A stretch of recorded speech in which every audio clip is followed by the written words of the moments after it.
Bienvenue à nouveau chez Crochet-moi Monde. Je vous retrouve aujourd'hui pour réaliser cette magnifique écharpe dans le style tartan. Donc c'est un point qui a beaucoup de succès en ce moment et j'ai vu pas mal passer de couvertures, d'écharpes. Moi j'ai choisi de faire une écharpe et j'ai voulu faire le style un peu de la marque Burberry et je suis vraiment satisfaite du résultat. Donc si vous voulez réaliser une comme celle-ci, je vais vous expliquer exactement comment j'ai procédé. J'ai utilisé 4 couleurs de fil, donc du noir, du blanc, j'ai pris aussi du rouge bordeaux et du beige. Donc on peut faire dans les couleurs qu'on souhaite bien entendu. Vous aurez besoin d'une petite aiguille pour rentrer vos fils et aussi un crochet, donc le mien fait 4,5 mm. Prévoyez aussi une petite paire de ciseaux pour couper vos fils. Dans ce livre de crochet que je possède, nous voyons le point gris ouvré au point de reprise. Donc c'est exactement ce qu'on va faire là. Au départ, nous faisons une grille, comme ici, et c'est cette grille qu'on va utiliser pour passer des fils et les tisser pour avoir ensuite un effet. Donc ces fils perpendiculaires vont donner un effet. Par exemple, sur cette photo-là, on voit un autre effet. Moi, j'ai choisi de faire un quadrillage, donc on peut faire un petit peu comme on veut. C'est un manuel assez ancien qui s'appelle Guide complet des travaux à l'aiguille, qui est vraiment très très bien fait, je trouve. Vous pouvez en trouver d'occasion normalement, mais il est plus édité. Pour commencer, nous allons faire un nœud coulant. Et ensuite, une fois qu'on a resserré le nœud, nous allons faire des mailles en l'air. Donc la chaînette de mailles en l'air doit être un multiple de 6 plus... Non, un multiple de 2 plus 6. Multiple de 2 plus 6. Donc moi, je vais faire 62 mailles en l'air plus 6 après, qui fait un total de 68 mailles en l'air. Donc, si vous voulez faire une écharpe plus large, moins large que la mienne, sachez qu'il faut faire un multiple de 2 plus 6 mailles en l'air. Donc je vous laisse continuer votre chaînette. J'ai réalisé mes 68 mailles en l'air, donc voici la longueur de ma chaînette. Et à présent, nous allons travailler avec des brides. Donc je prépare mon jeté pour faire une bride. Et là, je vais sauter 5 chaînes. Donc vous comptez 5 chaînettes que vous allez sauter. Une fois qu'on en a sauté 5, on va faire une bride dans la 6e. Ensuite, nous faisons une maille en l'air. Sur notre chaînette, nous allons sauter une maille et dans la suivante, on fait une bride simple à nouveau. On va répéter ainsi une maille en l'air, sauter une maille et une bride dans la suivante. C'est la répétition sur ce rang. Donc une maille en l'air, on saute une chaîne et on va dans la suivante faire une bride. C'est ce que nous allons répéter en fait sur toute la longueur de notre chaînette. Nous faisons une bride, une maille en l'air, on saute une chaîne et on va dans la suivante faire une bride. Donc c'est vraiment très simple, on répète ça jusqu'à arriver au bout de notre chaînette. Donc je vais vous laisser continuer jusqu'à arriver tout au bout de la chaînette que vous voyez là. Arrivé au bout, voilà ce que vous obtenez. Donc là, on voit des petits carreaux qui se sont dessinés comme ça. Donc on a des petits carrés. Et normalement, avec le nombre de mailles en l'air que j'ai fait, moi, j'ai 32 carrés. Donc là, on va faire une maille en l'air, 2 mailles en l'air, 3 mailles en l'air, 4 mailles en l'air. Ensuite, nous allons venir faire une bride juste là, au-dessus de la prochaine bride qu'on a là.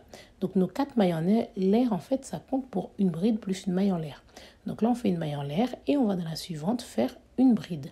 La répétition, ça sera en fait comme au départ, donc une maille en l'air, sauf que maintenant, on va piquer au-dessus de nos brides du rang précédent pour faire la bride suivante.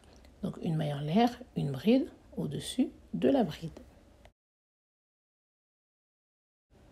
Donc voilà, le point de grille est vraiment très simple. Une maille en l'air et ensuite je fais ma bride au-dessus de la bride. Donc c'est vraiment très simple. Je vais aller jusqu'au bout ici et je vais vous montrer comment on termine. Donc arrivé au bout, vous voyez, là on va faire maintenant une bride dans la 3e maille en l'air de la chaînette qu'on a en dessous. Donc je fais ma maille en l'air et là je compte 3 mailles. Donc 1, 2, 3e maille en l'air et c'est là que je vais réaliser ma dernière bride. Donc à chaque fin de rang, c'est ce qui va se passer. On va faire la bride dans la 3e maille en l'air. Donc là, je fais mes 4 mailles en l'air qui comptent pour une bride plus une maille en l'air. Et comme tout à l'heure, je viens dans la prochaine bride, juste ici, piquer et faire une bride. Ensuite, une maille en l'air et je continue. En fait, le deuxième rang qu'on a réalisé, c'est ce qu'on va répéter à chaque fois jusqu'à avoir en fait la longueur de notre écharpe. Sauf que nous allons travailler avec plusieurs couleurs, donc je vais vous montrer les changements de couleur. Là, j'ai 3 carrés en hauteur, donc je vais continuer en beige jusqu'à avoir 8 carrés en hauteur. Donc, on va continuer les mêmes rangs, pareil, on répète, jusqu'à ce que j'ai 8 petits carrés qui se sont formés en beige. Je vous laisse continuer. J'ai mes 8 carrés beige, donc je vais passer à un changement de couleur. Je vais vous montrer comment on va procéder. En fait, là, vous savez qu'on fait une bride dans la 3e maille en l'air. Donc là, ce que je vais faire, c'est que je vais passer dans 2 mailles et je ne vais pas terminer ma bride. Comme ça, tout de suite, je vais venir joindre ma couleur bordeaux. Je termine donc ma maille avec la couleur bordeaux et je fais une première maille en l'air juste pour pouvoir bloquer ce nouveau fil. Ensuite, je continue à faire mes 4 mailles en l'air comme habituellement. 1, 2, 3 et 4. Voilà. Le fil beige, j'en aurai plus besoin. Je vais pouvoir le couper dans un premier temps.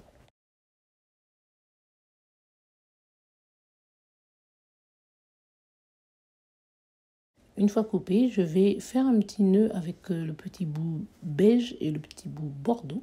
Je vais les nouer ensemble et puis ensuite, bien entendu, je vais les rentrer à la fin dans l'ouvrage. Mais là, comme ça, je sais qu'ils vont rester bien solidaires et que ça ne va pas se défaire. Donc bien entendu, maintenant, ce que je vais faire, c'est que je vais continuer ma grille avec cette nouvelle couleur.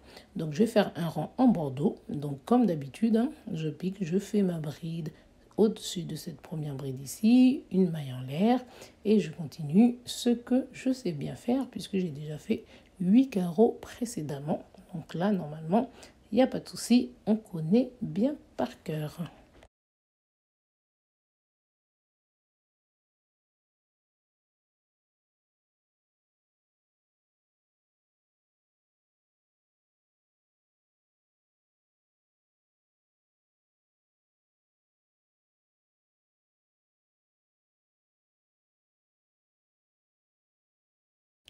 Donc maintenant, je vais continuer. Je vous ai montré un changement de couleur. Bien entendu, on va procéder pareil jusqu'à arriver en haut, avoir la hauteur qu'on veut.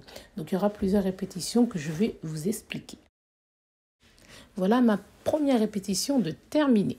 Donc j'ai fait 8 carreaux en beige, ensuite j'ai fait un carreau rouge ici, j'ai fait à nouveau 8 carreaux beige, après j'ai fait 2 carreaux noirs, 2 carreaux blancs, 2 carreaux noirs, 2 carreaux blancs, puis 2 carreaux noirs. Donc c'est ce que je vais répéter en fait jusqu'à avoir la longueur de mon écharpe. Et en fait j'ai fait cette répétition là 6 fois. Et après j'ai fait à nouveau au bout encore beige, rouge, beige. Donc déjà 6 fois cette zone-là. Donc je vais vous montrer un petit peu pour qu'on puisse s'en souvenir. Vraiment, c'est ce que j'ai répété. Après, vous pouvez faire différemment. Ça dépend de l'effet que vous souhaitez pour votre écharpe. Donc je vais mesurer cette petite partie.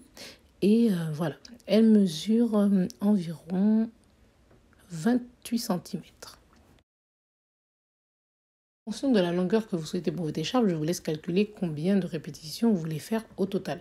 Donc moi, j'ai voulu faire une écharpe d'1,80 m minimum, sachant que le tissage va la rétrécir. Je vous remonte le schéma de mes répétitions, comme ça vous pouvez faire un petit arrêt sur image si vous voulez. Donc j'ai fait 8 beiges, un rouge, 8 beiges, 2 noirs, 2 blancs, 2 noirs, 2 blancs, 2 noirs. Voilà. Donc c'est la disposition que j'ai fait et la zone que je vais répéter comme je vous l'ai expliqué précédemment. Mes répétitions, j'ai terminé avec 8 carrés beige, un carré rouge, 8 carrés beige pour que ça soit exactement comme le départ de l'écharpe. Donc là, il nous reste tous nos petits fils à rentrer. Donc j'en ai déjà rentré un maximum. J'ai gardé cela pour vous montrer comment j'ai procédé. Donc on va vraiment faire attention aux couleurs. Comme ça, on va les dissimuler derrière la couleur qui correspond.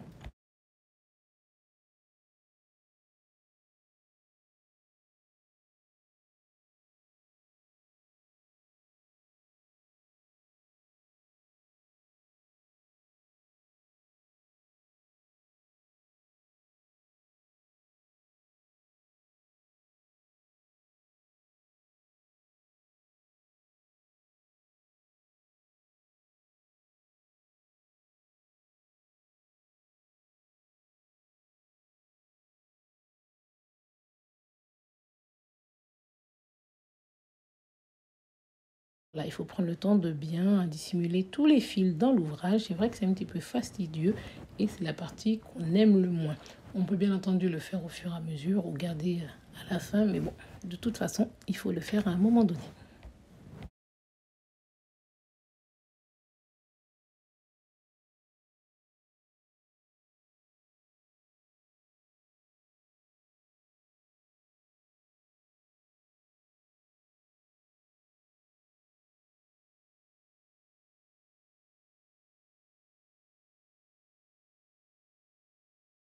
Gris de notre écharpe est entièrement terminée. Maintenant, il va nous falloir procéder à la réalisation des fils de tissage.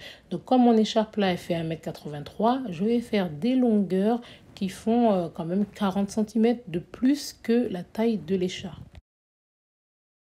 Donc voilà, vous préparez vos fils et vous gardez oui, à peu près 40 cm de plus que la longueur de votre écharpe, sachant que vous allez faire au bout les petites franges. Donc voilà, vaut mieux que ça soit plus long que pas assez long, puisqu'on va recouper et retailler à la bonne taille après. Donc ça, ce sont mes longueurs que j'ai préparées. Et à chaque fois, on va travailler avec 3 fils à la fois. Donc on va tisser avec 3 fils. Vous prenez 3 fils que vous allez enfiler dans une aiguille et on va procéder au tissage. J'ai mes 3 fils beige ici que j'ai dans mon aiguille et je vais commencer à piquer dans mon premier carré ici par en haut. Ensuite, je vais repasser par en dessous et vous regardez bien le geste. Voilà, on alterne en fait le sens que l'on pique notre aiguille et on va continuer ainsi jusqu'à arriver de l'autre côté de l'écharpe. Mais au fur et à mesure, il faut un petit peu tirer pour faire passer le fil, mais on fait attention à tout bien tendre pour pas que ça gondole. Donc on va continuer ainsi et on alterne à piquer notre aiguille pour faire passer nos fils de tissage.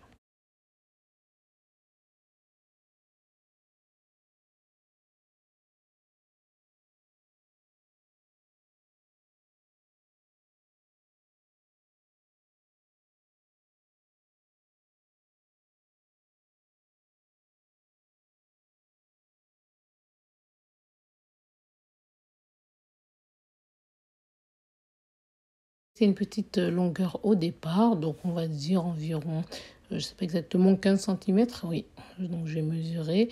Si on garde à peu près 15 cm, ça devrait le faire. Et pareil de l'autre côté, bien entendu. Donc on va continuer à tisser nos fils jusqu'à ressortir de l'autre côté de notre écharpe. Il faut vraiment traverser toute la longueur de l'écharpe.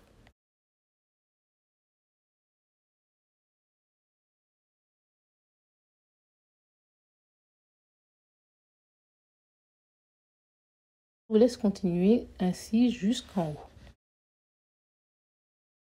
Le second rang de tissage, là, on va piquer comme tout à l'heure, mais sauf qu'on va piquer de l'autre sens. Donc là, on était passé par au-dessus. Donc là, on va commencer par piquer, vous voyez, par en dessous.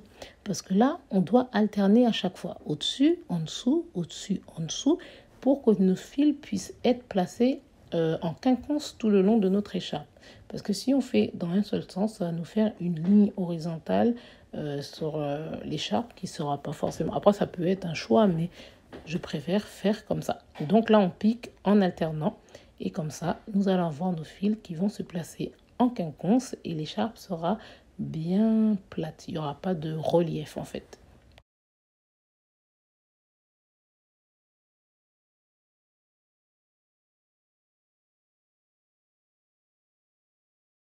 Il faut observer que vos fils soient bien en quinconce parce que sinon, s'ils sont côte à côte, il faut refaire parce que ça m'est arrivé et j'ai repris.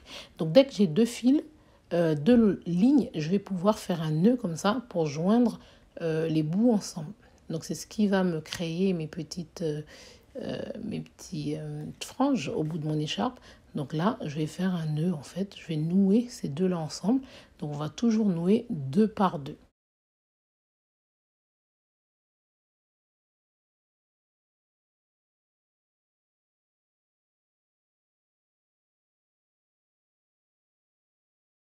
Et bien entendu, on va aussi nouer de l'autre côté, arriver au bout, les 2 longueurs ensemble. Donc c'est ce qu'on va répéter sur toute l'écharpe, bien entendu, comme vous l'avez compris. Et toujours en quinconce, vous voyez là, les fils ne sont pas face à face. Donc, en alternant le sens d'introduction des fils, c'est ce qu'on obtient. Voici comment j'ai alterné mes fils de tissage. J'ai fait 2 beiges, ensuite je fais un rouge, 8 beiges, 2 noirs, 2 blancs, 2 noirs, 2 blancs, 2 noirs, 8 beiges, un rouge et 2 beiges. Et voilà mon écharpe entièrement tissée. Donc j'ai retaillé les petites franges à la même longueur. Regardez ici, à la fin, il m'en restait qu'un seul. Donc je ne pouvais pas nouer 2 ensemble. Donc j'ai fait un triple nœud pour qu'il soit assez gros et que ça ne se défasse pas. Donc là, vous voyez comme c'est joli. Vraiment, avec ces lignes perpendiculaires qu'on a rajoutées, je trouve que ça fait un effet magnifique et elle me plaît énormément cette écharpe. Et je pense que ma grande va me la piquer. Mais bon, c'est pas grave. Peut-être que j'en ferai une deuxième. Mais voilà, je regrette vraiment pas. Et surtout ce choix de couleur, ce style, il me plaît énormément. J'espère que vous avez pris plaisir à réaliser cette écharpe, votre écharpe tartan, et que vous pourrez l'arborer fièrement.